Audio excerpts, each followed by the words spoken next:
Nesse vídeo aqui, você vai entender qual foi a estratégia que eu, como Nutri, usei para sair desse shape para esse shape aqui em apenas 120 dias.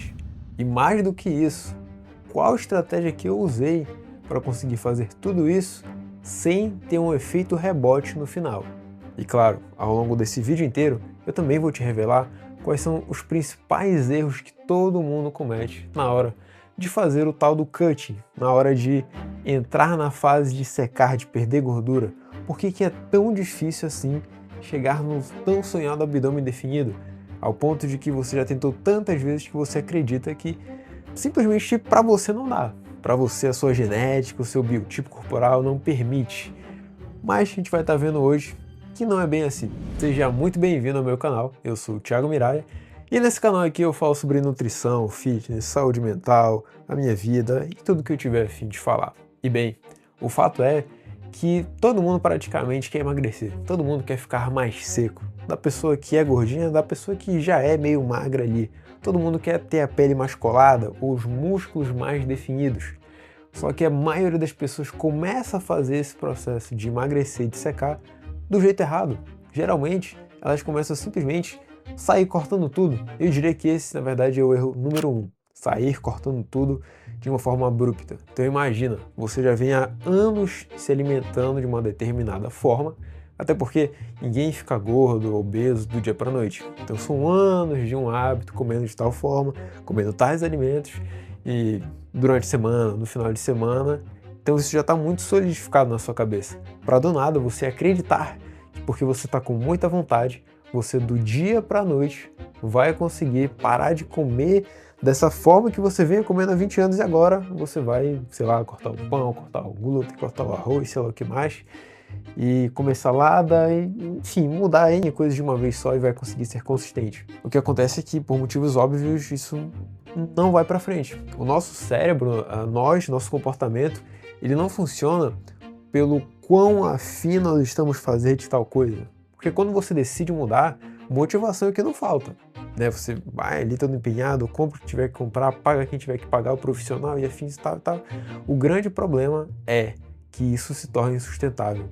Então, como eu estava falando, o nosso cérebro, na verdade, nosso comportamento, ele é muito mais moldado por repetição do que por intenção. Então, mais vale você mudar uma coisinha de cada vez e conseguir fazer com que essa coisa se repita ao longo dos dias e semanas, do que querer com muita vontade mudar tudo do dia para a noite. Eu sei que você já tentou secar antes, fazer uma dieta maluca, participar de um projeto, e que no final das contas você se sentiu fraco, desgastado, ficou pensando em comida o dia inteiro, e um monte de outras coisas, e aí passou um mês, você perdeu ali um outro pezinho na balança, não secou do jeito que gostaria, e aí decidiu jogar tudo pro alto e voltar à sua vida normal, comer da forma como você come, e consequentemente recuperou todo aquele peso.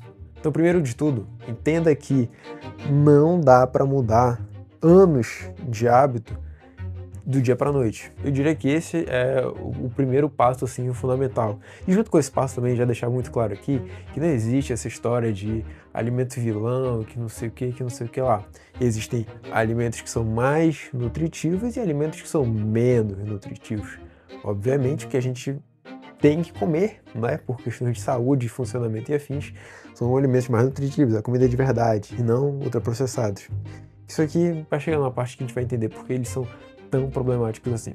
E porque querer se balizar só por calorias, sem olhar a qualidade desse alimento, não é tão interessante assim. Então, dito isso, agora eu preciso que você entenda como esse tal de déficit calórico que todo mundo fala, funciona. Como você já deve saber, o nosso corpo ele gasta calorias para nos manter vivos, para manter ali todas as funções vitais, nosso coração bombeando sangue, enfim, todo o nosso organismo funcionando, o nosso corpo gasta calorias. E aí tem as calorias que a gente gasta também no dia a dia, andando, cozinhando, trabalhando, e as calorias que a gente gasta treinando e fazendo cardio. E aí, obviamente, essas calorias variam do quão mais ativo, do quão menos ativo você é. E o déficit calórico nada mais é do que quando você consegue gastar mais calorias do que você ingere. Porque quando isso acontece, né, você literalmente gastou mais calorias do que você ingeriu, então o seu corpo não tem mais de onde tirar no sentido da comida. Ou seja, tudo que comeu você, digamos que já gastou. Só que seu corpo, para te manter vivo e bem, saudável e respirando, ele precisa arrumar alguma forma de equiparar justamente esse déficit calórico. E ele tira da onde? Das nossas reservas de energia, que, como você bem sabe, é a nossa gordura. Então é dessa forma que você perde gordura. Apenas. Não tem nenhuma outra forma milagrosa que isso, não. É o déficit calórico, e o déficit calórico se dá dessa forma. Você gasta calorias, seu corpo precisa tirar de algum lugar, não tem mais comida, então ele vai tirar da sua gordura. Só que quando você começa a fazer desse déficit calórico, eu recomendo que você comece esse déficit calórico com 300 calorias de déficit. E bem, se você for fazer isso por conta própria, ao invés de entrar para minha consultoria, que eu faço tudo por você, eu e meu time, para que você realmente consiga ter o resultado, tem o meu contato aqui embaixo na descrição em algum lugar. Mas, supondo que você vá começar esse processo por conta própria, você pode usar alguma calculadora de estimativa de gasto calórico diário. Não são tão assertivas assim, mas elas já te ajudam a ter pelo menos o norte. Então você vai lá, você põe seus dados, você descobre mais ou menos quantas calorias você gasta por dia. Feito isso, você reduz em 300 calorias inicialmente esse número, e aí você basicamente tem que comer ao longo do seu dia aquele número que deu, né? Ou seja, quanto que você gasta, menos 300 calorias, você tem que comer aquele montante de calorias diariamente, que aí você consegue se manter nesse déficit e assim ir perdendo gordura. E aí passa a ter um segundo problema quando você finalmente consegue de fato entrar nesse déficit calórico e se manter ali, né, constante no processo, que é a tal da fome. Porque basicamente, como você fez uma mudança, né, meio que abrupta, então o seu cérebro ele começa a entrar num certo desespero, porque ele pensa, opa, estava entrando isso aqui de comida e agora está entrando menos comida. E isso faz com que você justamente sinta muito mais fome nas primeiras semanas desse processo de emagrecimento. Porque o seu cérebro ainda está tentando entender o que está acontecendo. Ele se sente desprotegido, ele se sente, nossa, meu Deus do céu, precisamos comer. Então ele aumenta sua fome justamente para tentar, né, fazer voltar o que estava antes, caloricamente falando. E tem outro fator também, que isso falando no começo do processo. Sem contar que depois que já passa aí alguns meses, onde você de fato já perdeu um número bom, né, ali de gordura, quando você perde gordura, o seu corpo ele faz com que você sinta mais fome e menos saciedade, meio que como uma tentativa de te proteger. Seu corpo entende que se você está perdendo gordura, você está em risco, porque você está perdendo sua, né, reserva energética. Então ele tenta ir retardando tudo ao máximo possível, aumentando tua fome, enfim, fazendo de tudo para fazer com que você volte ao que você estava antes. E aí, para conseguir lidar com isso, sem ficar doido, ficar o dia inteiro pensando em comida, e no final de semana chutar o balde porque você teve uma semana estressante, porque a vida haverá estresse, né?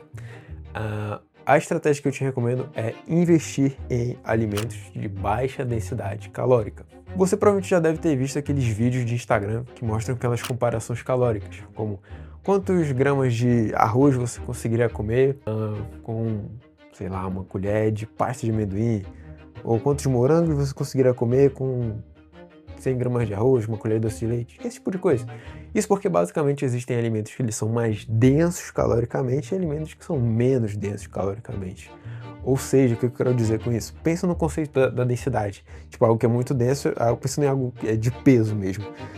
É algo que é muito denso, é algo que, né, um espacinho assim, sei lá, um peso de academia. Tipo, ele é pequeno, mas ele é pesado. Algo que não é muito denso, tipo um travesseiro, um negócio grande sim, que é muito leve. Isso também acontece no mundo das calorias. Ou seja, tem alimentos onde você consegue comer uma grande quantidade que vai ter uma pequena quantidade de calorias, em comparação com outros alimentos, como por exemplo uma colher de doce de leite, que ele numa pequena quantidade ele vai ter muitas calorias, ou seja, ele é mais denso caloricamente. E isso é muito importante para um processo de emagrecimento, porque tudo que a gente quer aqui é não passar fome, né? O que faz uma pessoa se perder no emagrecimento? É justamente a desgraça da fome, que vai chegando no nível ali que você não consegue lidar e tal, e você chuta o pau da barraca. Então eu mesmo utilizei bastante, bem, salada não tem nem o que falar, salada é praticamente zero calorias, quase nada de calorias, então salada você pode comer à vontade. E quando eu digo tomate, pimentão, brócolis, rúcula, principalmente vegetais verdes, eles em geral são os que têm menos calorias de todos. Batata, chuchu, enfim, esses são ótimos exemplos. Eu posso deixar uma lista aqui embaixo com vários alimentos de baixa densidade calórica, ou você pode também pesquisar no Google alimentos e frutas de baixa densidade calórica, que vão aparecer vários para você. Então aposte muito nesses alimentos. Outros que eu usava bastante também, e tô usando agora que eu voltei para o cutting, melão. Melão e melancia. Nossa, muito bom, docinho, e você consegue comer numa quantidade ali bacana para te dar aquela saciada, porque tem bastante água nesses alimentos. Te dá aquela saciada, aquele gostinho doce, e eles são bem baixos em calorias. Batata, já pensando na hora do almoço também. Frutas como tangerina, também você consegue comer ali um pouquinho mais. Abóbora foi um outro grande aliado meu nesse processo de cutting, porque a abóbora, para você ter noção, a proporção dela para o arroz é mais ou menos 4:1, ou seja, com 100 gramas de arroz, você consegue comer 400 gramas de abóbora. É quase meio quilo de abóbora para as mesmas calorias de 100 gramas de arroz, que é quase nada. Então, para mitigar aí essa fome, além desses alimentos de baixa densidade calórica e os vegetais, e também tem as fibras, eu não falei muito delas, mas elas são muito importantes nesse processo. Então, aveia, psyllium também me ajudou muito. Granola já é um pouco mais calórica ali pelo restante da composição dela. Mas aposte muito em alimentos de fibra, salada, porque também é fibra, né? Frutas também são fibras e também a questão da baixa densidade calórica. E tem mais um que eu já ia esquecendo, que são as proteínas. Durante esse processo de cut, de emagrecimento, o nosso corpo ele fica com cortisol mais elevado. E há uma tendência muito grande que a gente perca massa muscular, nossa tão gloriosa massa muscular perdida nesse processo. É por isso que é muito importante ter um profissional montando a sua dieta, para que você não faça de qualquer jeito e mesmo perdendo gordura também perca massa muscular, que o resultado estético final fica feio. Então é muito importante nesse período você comer mais proteína por dois motivos. O primeiro é esse, porque quando você consome mais proteínas, isso ajuda a melhorar a sua síntese proteica, tá? Então ajuda a atenuar essa questão do catabolismo. E também a proteína ela é o macronutriente que mais te dá saciedade, porque o seu corpo ele tem muito trabalho para digerir essa proteína. Então também vai te ajudar na saciedade. Então, só aqui já são várias coisas para te ajudar a comer bem em quantidade e não sentir fome e não perder massa muscular. Só aqui eu acho que esse vídeo já vale o seu like, a sua inscrição e o compartilhamento para algum brother seu que precisava ouvir isso. E aí, saindo um pouquinho mais dessa parte de estratégia, eu também quero te falar de um período que é meio que o vale do cutting, que é onde a maioria das pessoas desistem. Eu mesmo pensei em desistir nessa parte, que é uma fase quando já vai ter passado ali seus 3 meses, seus 90 dias por aí, que é quando você já deu uma secada, o peso já deu uma diminuída na balança, mas você tá no meio termo, que você tá meio murcho, né, muscularmente falando, você tá com o aspecto mais esmirrado e você ainda tem um buchinho, sabe? Quando tira a camisa ainda tem um buchinho ali. Então você não tá nem grande e nem seco o suficiente. Você tá é uma merda. E pensa que somado a isso, a sua cabeça também já não tá muito boa das ideias. Você já tá passando fome durante um tempo, você já tá um pouco mais estressado que o normal, você tá um pouco mais fraco que o normal também. Então tudo isso contribui para que na hora que você se olhe no espelho, você pense, cara, tô fazendo coisa de errado, tá dando errado, meu corpo travou, meu metabolismo, isso. Enfim, aí vão surgindo várias coisas na sua cabeça pensando que algo está muito errado e que talvez seja o momento de parar, porque já deu, porque você já está muito magro, porque se passar disso você vai ficar muito magro. Aí tem as pessoas ao seu redor falando a mesma coisa no seu ouvido. E nesse momento eu preciso que você não ceda às vozes. Eu preciso que você realmente seja contínuo e firme, porque esse período ele passa. Isso acontece porque quando você está perdendo gordura, você tende a perder gordura primeiro das regiões em que para você, para sua genética, é mais fácil de perder gordura. E já aquela gordura, que é geralmente aquela gordura, sei lá, vai nos homens, que é mais concentrada aqui na partezinha baixa da barriga, que é justamente a gordura que é difícil de sair, ela é a última a sair também. Então pensa, você começa a secar, já secou seu braço, sua perna já secou um monte de coisa, mas ainda fica essa gordurinha. Se você para o seu processo de emagrecimento e volta a comer normal e volta para a vida normal, essa gordurinha que estava começando a ser queimada, ela vai parar de ser queimada também. E você vai voltar e vai ficar aquela coisa meio mais ou menos, sabe? E aí que é o momento onde você costuma acreditar que não é para mim, a minha genética, isso e aquilo outro. Mas não, você que parou no momento crucial. Isso porque depois que você passa por essa fase, essa gordura de fato ela começa a ir embora. Então, tipo, que você tenha paciência. Isso não é um processo de um mês. Eu não falei pra você que eu saí em um mês. Não, foram 120 dias. E dá pra esticar um pouco mais também. 120 dias porque no final ali eu já comecei a acelerar um pouco mais coisas e tal. Mas o ideal mesmo, de um bom cutting, é entre 4 a 6 meses. Para que você consiga, primeiro, ser constante e de fato perder a gordura até ali o final. Então depois que você passa por esse vale do cutting, aguentou ali tudo, foi ali mais um mês e pouco, você vê essa gordura indo embora, você vê seu corpo ficando mais assim, né, mais assim, encaixado. E aí nesse momento, seu corpo ele começa a entrar naquele prime. Você começa, entende? Seu corpo ele começa a se adaptar àquela nova realidade. Então você vai deixando de ter um aspecto de quem está muito murcho, você começa a ter um aspecto realmente de quem está seco, que começa a ir embora ali a retenção e afins, e aí a gordura também está indo embora, e aí aí muda a coisa, porque percebe que a pessoa no fisiculturismo, por exemplo, uma pessoa que ela está muito seca, ela aparenta estar maior fisicamente do que ela realmente está, por conta da ilusão de ótica que uma pessoa com shape muito seco dá. E não só isso, porque esse daí que eu tô falando já é tipo a fase finalzinho do cutting. E quando acaba de fato o cutting, quando você fala, não, beleza, cheguei. E você volta gradativamente, porque também não é pra, acabou o cutting, vou voltar como eu tava. Não, aí fodeu tudo. Então, acabou o cutting, tipo, secou bem assim mesmo, definido, gominho, pá. Na hora que você começa a ir voltando aos poucos, que é o certo, o seu corpo ele tá no momento com a sensibilidade à insulina tão boa, que as coisas que você come, elas são muito melhor aproveitadas.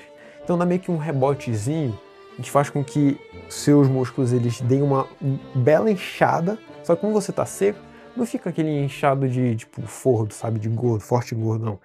Fica aquele prime, assim, entendeu? Tipo, você tá seco e aí dá a tufada com você seco, você fica seco e grande.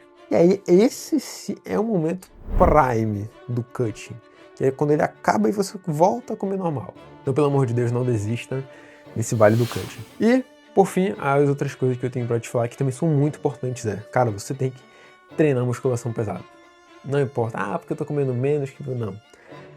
Se você não treinar musculação pesada, vai terminar o cutting e você vai realmente parecer que você tá magro, porque você não construiu músculos e você também não vai ter conseguido manter os músculos por conta de não estar treinando pesado. Segundo lugar é o cardio. O cardio é muito importante, porque o cardio ele queima mais calorias que a musculação se comparado ali hora a hora. Musculação e cardio têm funções no nosso corpo diferentes, mas isso eu tenho para outro vídeo. Mas o que você precisa saber agora é que o cardio ele gasta mais calorias. Então é meio que uma proporção, uma hora de treino, as calorias de uma hora de treino você consegue gastar em 30 minutos de cardio, entende? Agora quando você treina e você ainda faz o cardio, é maravilhoso. O cardio tem que ser depois do treino, porque o nosso objetivo aqui, ele não é performar na corrida, ele é estético. Então o cardio pós-treino. Relaxa que você não vai perder massa muscular, relaxa.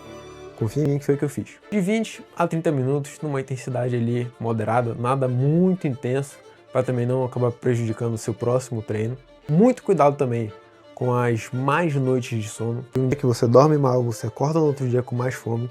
E se você está em cutting, você já está com mais fome que o normal e você acorda com mais fome, aí as chances são muito grandes de você fazer uma grande cagada calórica. Refeição livre, eu recomendo que você faça uma a cada 15 dias. Então assim, o processo ele é realmente difícil, ele é realmente demorado, não tem como acelerar. Agora o que tem é como tornar ele menos difícil. E é para isso que eu tenho a minha consultoria Iron Culture, para que os treinos e a sua dieta sejam adaptados e moldados à sua rotina. Eu vou deixar o link aqui na descrição para você dar uma olhada e ver o que você acha.